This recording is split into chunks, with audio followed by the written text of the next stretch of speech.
नमस्कार, स्वराज एक्सप्रेस के खास प्रोग्राम जनता मांगे जवाब में आपका स्वागत है। मैं हूं एसपी त्रिपाठी। मध्य प्रदेश में तेल का क्या तिलस्म है, ये समझ में ही नहीं आ रहा।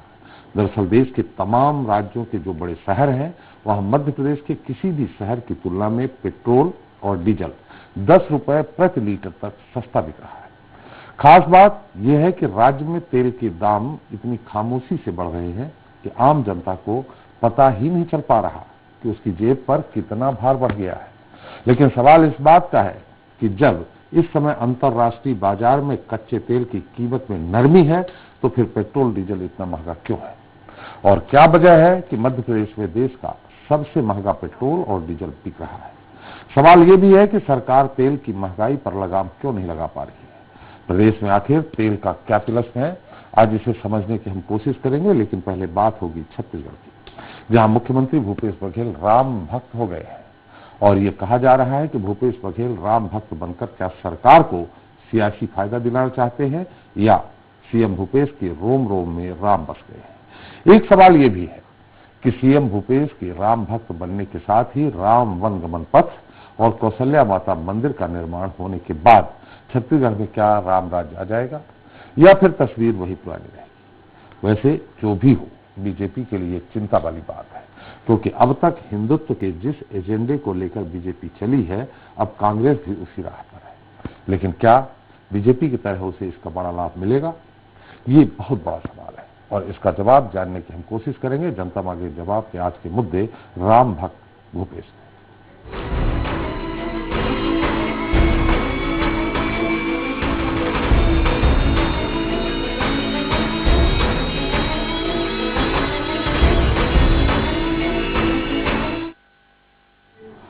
तो देश की राजनीति में भगवान राम लंबे समय से केंद्र बिंदु पर रहे। जन आस्था में मानस के सबसे बड़े प्रतीक राम को राजनीतिक दल सियासी तौर पर भुनाने और आस्था से जुड़े मुद्दों को उठाने में नहीं चुके हैं। खास तौर पर बीजेपी की राजनीति में राम का नाम चिरस्थायी रहा है। लेकिन छत्तीसगढ़, जो राम का निहाल है, वहां भूपेश के राम की चर्चा खूब है। मुख्यमंत्री भूपेश बघेल जब से सत्ता में आए हैं, तब से राम का नाम लेने में किसी भी मंच से नहीं चूके हैं। साथ ही वो राम नाम को लेकर बीजेपी के खिलाफ भी आक्रामक रहते हैं। दूसरी ओर विपक्ष भूपेश की राम भक्ति पर तंज कस रहा है। बीजेपी के मुताबिक देर से ही सही, कांग्रेस राम की शरण में तो आ ही गई। राम भक्त भूपेश पर चर्चा का दौर शुरू करें, उसके पहले देख लेते एक रिपोर्ट। भगवान राम के छत्तीसगढ़ ममियारो है, ममा गांव वही पैर के हमन छत्तीसगढ़िया मन भगवान राम ला भांचा कहथन, या दूसर शब्द में कहन के भांचल हमन राम के रूप में देखथन। मंच से भगवान राम पर बोलते ये हैं छत्तीसगढ़ के सीएम भूपेश बघेल। 29 नवंबर को मुख्यमंत्री माता शबरी और भगवान राम के मिलाप वाले स्थान शिवरी नारायण के दौरे पर थे। यहां उन्होंने मठ मंदिर में पूजा अर्चना करने के साथ न सिर्फ भजन में हिस्सा लिया, बल्कि ढोलक और झांझ बजाते हुए बोलो श्री राम जय राम का अलाप भी दिया। बोलो श्री राम जय राम जय जय राम, बोलो श्री राम जय राम जय जय राम। सीएम भूपेश बघेल धर्म और संस्कृति से जुड़े जिस भी कार्यक्रम में जाते हैं, छत्तीसगढ़ से भगवान राम का रिश्ता क्या रहा है, ये जरूर बताते हैं। इसके साथ ही भाजपाइयों पर निशाना साधते हुए ये भी कहते हैं कि राम किसी के लिए राजनीतिक का प्रतीक है, लेकिन उनके लिए राम संस्कृति के प्रतीक हैं। राम का नाम उनके यहाँ की परंपराओं में समाहित है। सीएम भूपेश के मुताबिक ये प्रदेशवासियों का सौभाग्य है कि राम ने वनवास काल के सर्वाधिक वर्ष छत्तीसगढ़ में बिताए। उन्होंने ये भी कहा कि छत्तीसगढ़ में राम वन गमन पथ के साथ हर उस स्थान को विकसित करने का सिलसिला शुरू हो चुका है जहां से श्री राम गुजरे हैं। दूसरी ओर विपक्ष ने सरकार की राम भक्ति पर तंज कसा है। बीजेपी के मुताबिक देर से ही सही, कांग्रेस राम की शरण में तो आई। राम राज आना चाहिए, तो राम राज कैसे, ये में सब में समानता हो, कोनों में भय मत हो। भगवान राम युद्धक राम के नहीं, बल्कि करुणामय राम के। कि बिना भगवान राम के मुक्ति कहीं नहीं है, इसलिए उनके शरण में आना ही पड़ेगा। चलो देर से आए, लेकिन उनके शरण में सभी को आना ही पड़ेगा। बहरहाल पक्ष और विपक्ष से परे अगर वाकई में मुख्यमंत्री भूपेश बघेल गांधी के स्वराज के संग रामराज को ला पाने में सफल होते हैं तो ये पुरखों के सपनों को साकार करने जैसा होगा। गढ़वो नवा छत्तीसगढ़ के नारे को साकार करने जैसा होगा, जिसमें समता, एकता, आपसी भाईचारे के साथ समाज के हर तबके का विकास हो, जिसमें असल ग्राम स्वराज हो, जिसमें गांधी का स्वराज हो। जांजगीर से रवि गोयल के साथ रायपुर से वैभव शिव पांडे की रिपोर्ट। तो राम भक्त भूपेश आज के इस मुद्दे पर चर्चा करने के हमारे साथ रायपुर से जुड़ गए हैं। कांग्रेस प्रवक्ता है अजय साहू जी हैं, आपका बहुत बहुत स्वागत है। बीजेपी प्रवक्ता हमारे साथ उमेश घोर मोड़े जी हैं, आपका भी स्वागत है। और वरिष्ठ पत्रकार बाबूलाल शर्मा जी और के अग्निहोत्री जी हैं, आप दोनों लोगों का भी स्वागत है। पहले एक सवाल बीजेपी से ही कर लेते हैं। उमेश जी, जो काम आपकी 15 साल सरकार ने नहीं किया, हालांकि माना जाता है कि कॉपीराइट राम जी पे आपकी पार्टी का और आपका है, वो भूपेश जी कर रहे हैं। राम वनगमन पथ की बात हो या कौशल्या माता के मंदिर का जीर्णोद्धार हो, ये सारा काम भूपेश जी कर रहे हैं, जिसके नाम पर आप लोग हमेशा नारा लगाते रहे, आपने नहीं किया। देखिए, मुझको लगता है कि जिस प्रकार से आपने कॉपीराइट वाला विषय लिया, मैं समझता हूं और भारतीय जनता पार्टी का भी यह मानना है कि किसी भी ईश्वर के ऊपर, किसी भी भगवान के ऊपर, भगवान प्रभु राम के ऊपर किसी भी व्यक्ति विशेष का, किसी भी राजनीतिक दल विशेष का कहीं कोई कॉपीराइट नहीं है।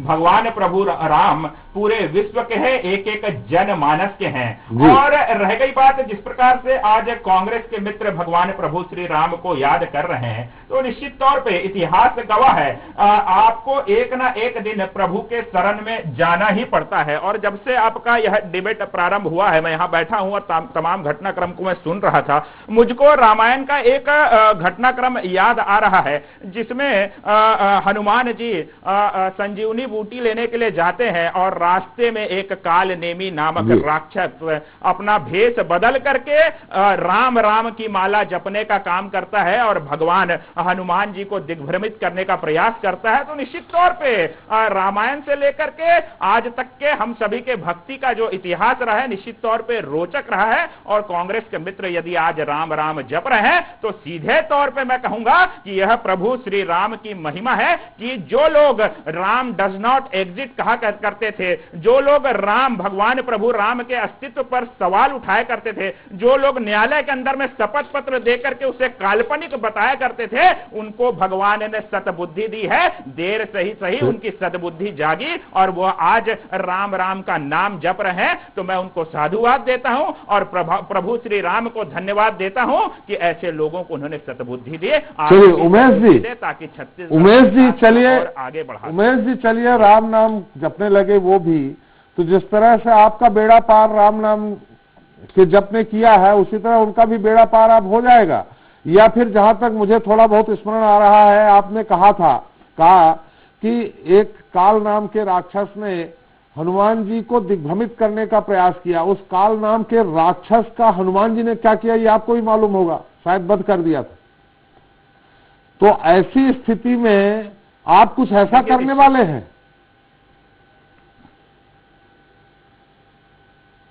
देखिए, निश्चित तौर पे आज के इस युग के अंदर में निश्चित तौर पे हम सभी भगवान की शरण में, हम भी भगवान की शरण में, प्रभु श्री राम की शरण में, और अभी कांग्रेस के तमाम मित्र भी शरण में हैं और सभी को प्रभु का समान रूप से आशीर्वाद मिलता है, ऐसा मेरा मानना है। लेकिन ईमानदारी के साथ में, नेतृत्व क्षमता के साथ में, पूरी कर्मठता के साथ में, लेकिन उमेश जी मैं बात करिएगा, मैं रोक रहा हूं, जनता के हित में उमेश जी रोक रहा हूं। प्रभु हमारा सवाल कुछ और ही था। अच्छा है, राम नाम के प्रसंग पर अगर बात बढ़ती है तो हमें भी सुनने में अच्छा लगा, शायद अजय जी को भी अच्छा लगा होगा, बाबूलाल जी को भी अच्छा लगा होगा। हमारा सवाल आपसे कुछ और ही था। हमने ये कहा कि ठीक है, आप राम नाम का स्मरण लंबे समय से करते आ रहे हैं, उसे ये राम के नाम का राजनीति में अवतरण तब हुआ था 88-89 के आसपास हुआ था, जब उन्होंने राजीव जी ने पट खुलवा दिया था। तब राम नाम को लेकर कुछ ज्यादा ही राजनीति आई थी, और खासकर बीजेपी में। हमने ये कहा 15 साल तक आपने राम वन गमन पथ की सुध नहीं ली, कौशल्या माता के मंदिर का जीर्णोद्धार आज उनने कराया, आपके समय कुछ नहीं हुआ। तो हम ये कह रहे हैं कि आप तो राम नाम का जब लंबे समय से कह रहे थे, तो आपने 15 साल याद क्यों नहीं किया उनको? उनका वन गमन पथ क्यों नहीं आपने बनवाने का प्रयास किया? देखिए, निश्चित तौर पे भगवान के नाम पे, भगवान श्री राम के नाम पे राजनीति करने का जो लंबा इतिहास रहा है, जैसा कि आपने भी याद दिलाया, वह कांग्रेस का रहा है। और एक नियत के साथ यदि आप राम वन गमन पथ बना रहे हैं, उसमें भाजपा का और हमें कहीं कोई दिक्कत नहीं है। राम गमन पथ बनना चाहिए, निश्चित तौर पे बनना चाहिए, लेकिन उसका रोड मैप क्या होगा, या फिर वह अन्य योजनाओं की तरह ही धरातल पर उतरने के बगैर केवल और केवल राजनीति का विषय बनकर के रह जाएगा। रह गई बात हमारे 15 वर्षों के विषय को लेकर के, तो लगातार बीते 15 वर्षों में आपके साथ ही साथ पूरी प्रदेश की जनता इस बात को बेहतर तरीके से जानती है कि 2003 के अंदर में हमारी सरकार आई और एक नया छत्तीसगढ़, एक बाल छत्तीसगढ़ जिसमें विकास और विस्तार की अपार संभावनाएं थी, उसको लेकर के लगातार तमाम क्षेत्रों के अंदर में विकास को आगे बढ़ाने के साथ ही साथ अगर आप राम वन गमन पथ की अगर आप बात करें, तो यह तमाम जो विषय अभी निकल करके आ रहे हैं, वो हमारी सरकार के समय ही उसको लेकर के, चाहे प्रोजेक्ट की बात करें या उसको लेकर के आगे बढ़ने की बात करें, चहुमुखी विकास की दिशा में हमने क्या किया राम वन गमन पथ के लिए क्या किया? आप यही कहेंगे ना कि हम प्राथमिकता में किया क्या राम वन गमन पथ? आगे बढ़ रहे थे, लेकिन निश्चित तौर पे जी किया क्या राम वन गमन? आप आगे बढ़ रहे थे, 15 साल तक आगे ही बढ़ते रहे, या 15 साल तक सिर्फ उसके बारे में शोध करते रहे? देखिए, निश्चित तौर पे इस प्रकार के विषय आएंगे, शोध से लेकर के धरातल पे पूरी तैयारी के विषय के साथ साथ, और मैंने आपको पहले ही कहा कि अन्य जिम्मेदारियां भी हमारे ऊपर थी। नया राज्य था, इस प्रदेश के अंदर में भय, भूख और आतंक का वातावरण था, इंफ्रास्ट्रक्चर डेवलपमेंट करने की चुनौती थी, शिक्षा के क्षेत्र में इस प्रदेश को आगे बढ़ाने की चुनौती थी। तमाम चुनौती के साथ साथ जिस काम को हमने आगे बढ़ाने का काम किया था, उसी पथ के ऊपर आज यह सरकार कार्य करने का काम कर रही है, तो अच्छी बात है, हम इस पर कहीं कोई आपत्ति नहीं दर्ज करा रहे हैं। लेकिन अगर हमारे कार्यों के ऊपर अगर ये सवाल उठाएंगे कि हमने राम वन गमन पथ के लिए क्या किया, तो मैं इन्हीं से पूछना चाहता हूं कि लगभग 1.25 वर्षों के अंदर में आपने इस राम वन गमन पथ का रिसर्च भी कर लिया, रोड मैप भी तैयार कर लिया, तमाम तरह की चीजें आप लेके आ गए। तो मैं आपको बता दूं पूरी गंभीरता के साथ कि राम वन गमन पथ के रिसर्च से लेकर के धरातल पे उतारने से लेकर के तमाम चीजों को करने में मैं सीधे तौर पे कहूंगा कि हमारी सरकार का बीते 15 वर्षों के अंदर में महत्वपूर्ण योगदान रहा, जिन्होंने इसको रोड मैप को तैयार करने का काम किया, और उसी रोड मैप के ऊपर यह कांग्रेस की सरकार चल रही है। तो मैं तो इनको बधाई दूंगा कि भाजपा के पद चिन्हों पर आगे बढ़ते हुए प्रभु श्री राम आज कांग्रेस को याद आ रहे हैं, यह बधाई के पात्र हैं। चलिए, बिल्कुल बधाई के पात्र हैं। कांग्रेस प्रवक्ता अजय जी हमारे साथ। अजय जी, खैर जो आरोप आप लोग लगाते रहे हैं, अच्छी बात है, मैं अपनी तरफ से कोई आरोप नहीं लगा रहा हूं, लेकिन आप लोग आरोप लगाते रहे कि राम के नाम की राजनीति करते हैं भाजपा वाले, और जय जय श्री राम के, यहां तक कि जय जय श्री राम के जो नारे गूंजा करते थे कभी कभी विधानसभा में भी, तो उस पर भी आरोप लगता था कि यहां धार्मिक मुद्दा उछाला जा रहा है। देर आए दुरुस्त आए, क्या आप हिंदुत्व की राह पे चल रहे हैं भूपेश जी? अगला 2023 का लक्ष्य उनका हिंदुत्व की राह पे है, हिंदू धर्म के नाम पे वोट जीतते हैं, मैंने विकास के नाम पे नहीं, हिंदू धर्म के नाम पे सरकार बनाने की चेष्टा की जा रही है। देखिए त्रिपाठी जी, छत्तीसगढ़ की जनता ने देखा है जी कि कालनेमी कौन है, किस समय भगवान श्री रामचंद्र जी के नाम को लेकर के राजनीति करने का काम किया, उनके नाम का उपयोग करने का काम किया जी। हमने प्रभु राम के नाम पर राजनीति कभी नहीं की। हम जो प्रोजेक्ट लेकर आए हैं या फिर जो समय प्रभु राम ने छत्तीसगढ़ में बिताया है, हमारे भांचा है प्रभु राम, तो उनकी जो स्मृतियां छत्तीसगढ़ से जुड़ी हुई है, हम उन स्मृतियों को, उस धरोहर को संजोने का काम कर रहे हैं। हम इसमें राजनीति कतई नहीं कर रहे हैं। अगर इनकी मंशा होती तो ये लोग उस दिशा में आगे बढ़ते। आज जिस तरीके से कालनेमी ने राम का नाम जपने का जो ढोंग किया था, वो छत्तीसगढ़ की जनता ने देख लिया है। और आज उमेश जी जो बात कह रहे हैं, हमारे काम का, हमारे नाम का श्रेय लेने का जो काम कर रहे हैं, 15 वर्षों में इन्होंने कभी राम के नाम पर आगे बढ़ने की दिशा में काम नहीं किया। इन्होंने राम के कौन से स्वरूप को दिखाया?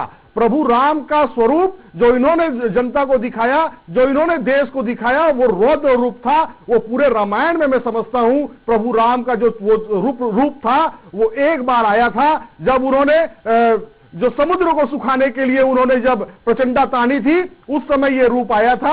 उसके अलावा पूरे रामायण में आप देख लीजिए, राम तो सरल है, राम तो सौम्य है, राम तो सहज हैं। वो राम सबके हैं, भूपेश के भी हैं, कांग्रेस के भी हैं, भाजपा के भी हैं। ये तो वो भी कह रहे हैं, ये तो वो भी कह रहे हैं, तरीके से उपयोग करती है। तो अजय जी, कालनेमी कौन है? कालनेमी कौन है? ये छत्तीसगढ़ की जनता देख रही है। हम हिंदुत्व के नाम पर राजनीति काम करने का काम नहीं करते।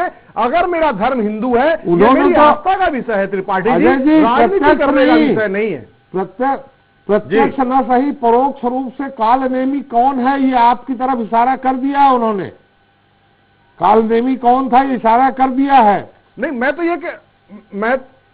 मैं तो ये कह रहा हूं त्रिपाठी जी, छत्तीसगढ़ की जनता जान रही है कि कालनेमी कौन है, कौन राम के नाम का जप करने का दिखावा करता था। हम तो राम के बताए, प्रभु राम के बताए मार्ग पर चलने का काम कर रहे हैं। हम तो उनकी जो स्मृतियां हैं, उसको धरोहर को संजोने का काम कर रहे हैं, ताकि आने वाली जो पीढ़ी है वो जान सके कि प्रभु राम कौन थे। प्रभु राम इन रस्तों से गए थे, वो तो आज भी श्रेय ले रहे हैं। जाकर देखें प्रभु राम किस तरीके से ले रहे हैं अजय जी, अपना समय बिताए थे। अजय जी, मुकेश जी अभी भी श्रेय इस बात का ले रहे हैं कि उसमें शोध उन्होंने किया, रोड मैप उन्होंने तैयार किया। एक तरह से कहना चाहिए कि नींव उनने रखी है, आपने अब बनाना शुरू कर दिया है। और सबसे किसी भी चीज को बनाने में उसकी नींव, उसका फाउंडेशन ही महत्वपूर्ण होता है। त्रिपाठी जी, नियत महत्वपूर्ण होती है कि आपकी नियत कैसी है। ये कहते हैं इन्होंने 15 वर्षों में केवल रिसर्च किया। हमने पौने 2 साल में किसानों को समृद्ध करने का काम किया। 2500 रुपए धान का समर्थन मूल्य देने का काम किया। छत्तीसगढ़ के लोगों को 400 यूनिट तक की बिजली का बिल जो था वो आधा कर दिया। इसे कहते हैं काम करने की इच्छा शक्ति। कालनेमी कोई भी बन सकता है, जो बहरूपिया कोई भी बन सकता है, रूप कोई भी धर सकता है, लेकिन जो काम करने वाला होता है वो उसका प्रचार नहीं करता, वो अपने मार्ग पर आगे चलते जाता है। और आज भूपेश बघेल जी उसी मार्ग पर आगे बढ़ रहे हैं। आप देखिएगा छत्तीसगढ़ में भूपेश बघेल जी के नेतृत्व में रामराज आएगा, छत्तीसगढ़ समृद्ध होगा। हमारे पौने 2 साल के कार्यकाल में छत्तीसगढ़ का नाम पूरे विश्व के पटल में, हम पूरे विश्व में अकेले हैं जो गौ माता के से उत्पन्न होने वाले गोबर तक को सरकार खरीद रही है, ताकि पशुपालकों की जेब में पैसा जाए, गौ माता की सेवा हो सके, गौ माता सुरक्षित रहे। ये तो जहां चुनाव होता है, गौ माता इनके लिए मम्मी हो जाती है, और जब चुनाव चले जाते हैं तो वही गौ माता इनके लिए यम्मी हो जाती है। ये इनका दोहरा चरित्र है। ये कालनेमी बार बार ये कहते हैं, ये अपना चरित्र उजागर कर रहे हैं। छत्तीसगढ़ की जनता ने इन्हें देखा है 15 वर्षों तक, और जब इनका पाप का जो घड़ा था वो जब फूट गया, तब जनादेश हमको मिला है। आप देखिएगा भूपेश बघेल जी के नेतृत्व में छत्तीसगढ़ में रामराज आकर रहेगा। जी जी, बाबूलाल जी हैं हमारे साथ। बाबूलाल जी, निश्चित तौर पे हनुमान जी गए, पहाड़ उठा के लाए, जड़ी बूटी लाए, संजीवनी दे दिया, लक्ष्मण जी वापस उनको अभयदान मिल गया, लक्ष्मण जी जीवित हो गए। हमें ये सवाल करना चाह रहे हैं कि इस राम वन गमन पथ, कौशल्या माता का जीर्णोद्धार, अच्छी बात है, आस्था से सब लोग जुड़े हैं, लेकिन क्या आपको लगता है भूपेश जी को जनता संजीवनी देगी, या फिर चलो राम राज्य आ जाएगा तो जनता को जो महंगाई के मार से झेल रही है, हर तरह से परेशान है, तो उसको कोई संजीवनी मिलेगी? देखिए, संजीवनी से आपका इशारा अगर वोट की तरफ है तो प्रयास वही है कि मैं आपको एक बात बताना चाहता हूं जो अभी चल रही है जी। ये सच है कि डॉक्टर रमन सिंह के समय, दूसरे कार्यकाल के समय, कुछ लोगों ने एक रामगमन पथ के ऊपर में शोध पत्र उनको दिया था, और उन्होंने कहा था कि इसमें कुछ काम होना चाहिए, और रमन सिंह ने सहमति व्यक्त की थी, सकारात्मक विचार रखे थे। लेकिन दुख की बात यह है कि उसमें बहुत ज्यादा वो कुछ कर नहीं पाए। 9 साल का समय बीता उस घटना के बाद, लेकिन उन्होंने सिर्फ बातें की और कुछ कर नहीं पाए। उसको इन्होंने पकड़ लिया है भूपेश बघेल ने, और निश्चित रूप से राम जो इस वक्त जो राजनीति का एक केंद्र बिंदु बने हुए पूरे देश में, उसको इन्होंने पकड़ के ये हमारे रामचंद्र जी हमारे भांजे हैं, और कौशल्या माता की ये नगरी है, ये ननिहाल है राम का। और ये प्रमाण है इस बात का कि छत्तीसगढ़ के जो लोग होते हैं, ग्रामीण अंचल के लोग, वो अपने भांजे का पैर छूते हैं, इसी नाम से छूते हैं कि राम हमारे भांजे हैं, इसलिए हम भांजे का पैर छुएंगे, वो पूजनीय है जी। और जहाँ तक ये भांजे का पैर छूना अकेले छत्तीसगढ़ नहीं है, ये मध्य प्रदेश में भी है, उत्तर प्रदेश में भी है, भांजे के पैर छूते हैं। मैं बता रहा हूँ ना, यहाँ के जो शोध पत्र है उसमें जो कहा गया है कि सीतामढ़ी हरचौका से जो है, जो बॉर्डर पे लगता है छत्तीसगढ़ के ऊपर की तरफ, अंबिकापुर ऊपर की तरफ में, वहां से राम का प्रवेश हुआ था। और देवगढ़, विश्रामपुर, वशिष्ठ आश्रम वहां पर है, रामगढ़ है, महेशपुर है, किलकिला है, यहाँ पर कुछ प्रमाण है उनके कि वो वहां से गुजरे थे। लक्ष्मण पादुका एक नाम है, राम झरना जगह है, सबरी नारायण में यहाँ पर सबरी धन नारायण, ऐसा मतलब ये कहावत में आया, वो शोध किया उन्होंने। और दंडकारण्य जो है, आज भी दंडकारण्य कहा जाता है बस्तर का क्षेत्र जी। इसलिए जो है वो प्रमाणिक रूप से इनके सामने रखा था, डॉक्टर रमन के सामने उन्होंने। और एक बड़ी बात है कि कौशल्या माता का एकमात्र मंदिर जो है वो छत्तीसगढ़ के अंदर में है। जैसे ब्रह्मा जी का मंदिर जो है वो पुष्कर में है, वैसे कौशल्या माता का मंदिर जो है चंदखुरी गांव है वहां पर है, जो 7 तालाब से घिरा हुआ एक द्वीप के समान लगता है। तो सुषेण वैद्य जो रावण के वैद्य थे, जिन्होंने लक्ष्मण को जिंदा किया था, जड़ी बूटी बुलवाने के लिए बताया था हनुमान को, उनकी समाधि यहाँ पर मौजूद है। ये प्रमाण उन लोगों ने दिया था, शोध करने वालों ने। ये सारी बातों को देख करके जो है, जहां तक आपने भूपेश के प्रश्न राम भक्त का लगाया, मैं व्यक्तिगत रूप से जानता हूं कि भूपेश बघेल का परिवार राम भक्त तो है, इसमें कोई दो राय नहीं है। लेकिन जय श्री राम का जो नारा है वो राजनीति से प्रेरित माना गया। जब भी कभी आप जय श्री राम कहेंगे तो लोगों को भाजपा की याद आएगी। इसलिए जो है ये राजनीति का सूत्र जब से राम के साथ जुड़ा है, तब से ये राजनीति दोनों पक्ष अपने अपने से कर रहे हैं जी। बिल्कुल कर रहे हैं, लेकिन हमारे सब उत्तर नहीं आ पाया इस बात का। बाबूलाल जी, आप लगता है उसको थोड़ा सा जानबूझ के एक तरफ कर दिया। क्या संजीवनी मिलेगी? हमें तो लग रहा है जिस तरह से जब राम मंदिर निर्माण की बात आई है, पूरा श्रेय बीजेपी ले रही है। कोर्ट ने निर्णय दिया हो, सुप्रीम कोर्ट ने दिया हो, अलग विषय है, लेकिन उस मुद्दे को लेकर कांग्रेस ने अपनी शैली बदली है, खासकर छत्तीसगढ़ में भूपेश जी ने। तो इसका कुछ असर पड़ेगा? मैंने कहा ना कि संजीवनी के लिए प्रयास किया जा रहा है। अब प्रभाव लोगों पर क्या पड़ेगा? क्या राम को भाजपा के खेमे में मानेंगे लोग, राम भक्तों को, या इनके ये कोशिश करेंगे कि हम इस मुद्दे को भी समाप्त करके जो है ग्रामीण क्षेत्र में जो हम काम कर रहे हैं उसके साथ में ये भी जुड़ जाए कि हम राम भक्त भी हैं और राम की सेवा भी कर रहे हैं। ये संजीवनी प्राप्त करने का प्रयास है। मैंने पहले ही लाइन में कह दिया था, कोशिश है। मिलेगी संजीवनी की नहीं मिलेगी, ये तो भविष्य के ऊपर है। अब ये देखिए, कौशल्या माता मंदिर का निर्माण ये बहुत तेजी से करने इसमें है।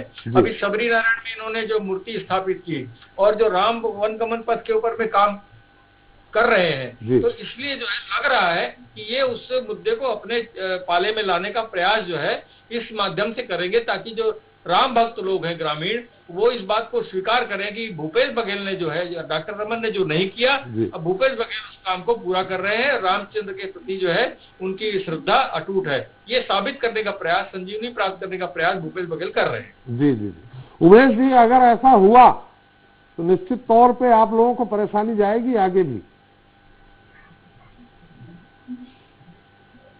देखिए, कहीं कोई परेशानी और कहीं कोई चिंता का विषय नहीं है, क्योंकि संजीवनी प्राप्त करने के लिए जिस षड्यंत्रकारी नियत के तहत ये आगे बढ़ने का प्रयास कर रहे हैं, मैं पूरे यकीन ही नहीं पूरे विश्वास के साथ कह सकता हूं कि इनको संजीवनी की प्राप्ति नहीं होने वाली। षड्यंत्र कैसे कह सकते हैं? देखिए, षड्यंत्र कैसे कह सकते हैं आप इसको?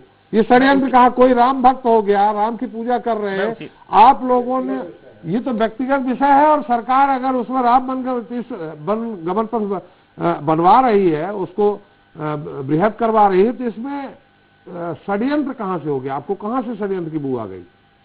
मैं उसी पे आ रहा हूँ, मेरी बात पूरी हो जाए। जी। देखिए, निश्चित तौर पे जिस दिशा में ये अग्रसर हो रहे हैं उसमें कहीं कोई दिक्कत नहीं है, बधाई के पात्र हैं, स्वागत के पात्र हैं, मैं पहले भी कह दिया। लेकिन जो वस्तु स्थिति है, जो भारतीय जनता पार्टी ने बीते 15 वर्षों में किया, उसके रोड मैप से लेकर के उसको धरातल में लाने तक के विषय को किया, अगर उसको नकार करके आप जा रहे हैं तो कहीं ना कहीं आप षड्यंत्रकारी तरीके से राजनीतिक लाभ लेने की दिशा में अग्रसर हो रहे हैं। और यदि प्रभु श्री राम का नाम लेने वाले झूठ बोलेंगे तो वो षड्यंत्र से कम नहीं है। देखिए, ये जनता भी सुन रही है, 8-10 साल आप सिर्फ रोड मैप बनाते रहे, शोध करते रहे।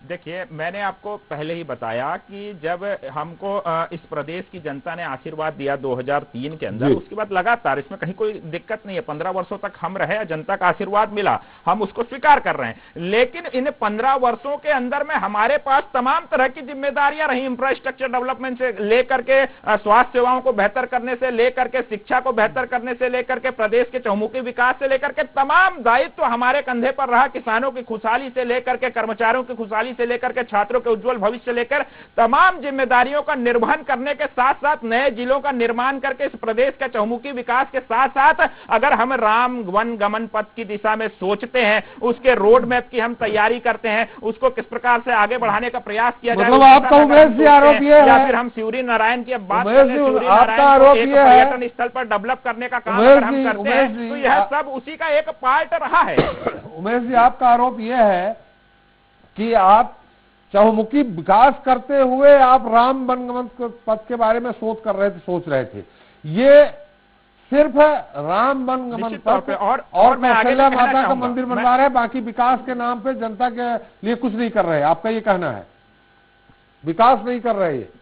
निश्चित तौर पे। और साथ में एक बात और जोड़ना चाहूंगा मैं त्रिपाठी जी, मैं समझता हूं कि वह महत्वपूर्ण बात है। लगातार लगभग 2 वर्षों के अंदर में सरकार और इस सरकार में बैठे तमाम लोगों की तरफ से यह बात निकल करके आती कि हम राम राज्य की स्थापना करेंगे, हम राम राज्य लाएंगे। मैं समझता हूं कि पहले इनको अपने सरकार के अंदर और अपने दल के अंदर राम राज्य की स्थापना करने की आवश्यकता है, क्योंकि बीते दिनों के अगर घटनाक्रम की हम बात कर लें, शिवनी नारायण के अंदर में किस प्रकार से एक मंत्री के उपेक्षा की खबर निकल करके सामने आती है। कहां गया इनका भाईचारा, कहां गया इनका राम राज, कहां गया इनका आपसी प्रेम? कुल मिलाकर के आपसी विरोधाभास में ये और इनका पूरा मंत्रिमंडल घिरा हुआ है। तो ऐसी सरकार से हम और इस प्रदेश की जनता किस प्रकार से अपेक्षा करेगी कि यह भविष्य में राम अब ये उमेश जी, खैर समय कम है, कह रहे थे अभी उमेश जी, समय कम है, कह रहे थे उपेक्षा की बात तौर पे कहूंगा कि प्रभु श्री राम को राजनीति के तौर पे जी, अब उपेक्षा समय कम है, नहीं तो अगर इस्तेमाल करने का किसी ने काम किया है तो कांग्रेस ने किया है। उसका एक उदाहरण देकर मैं अपनी बात को समाप्त करूंगा। 2019 के चुनाव के पूर्व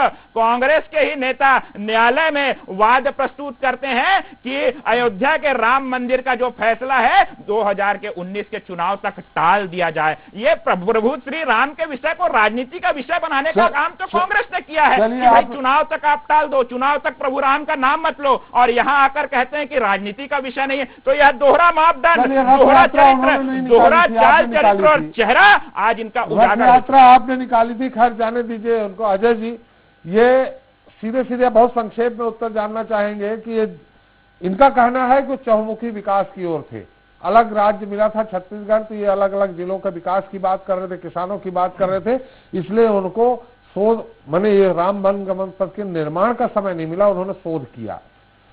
और आप लोग बाकी कुछ नहीं कर रहे, सिर्फ राम नाम का नाम ले रहे हैं इस समय, और उसी नाम पे आप संजीवनी लेना चाह रहे हैं जनता से। देखिए त्रिपाठी जी, हमने किसी भी चुनाव में प्रभु राम के नाम पर वोट मांगने का काम नहीं किया।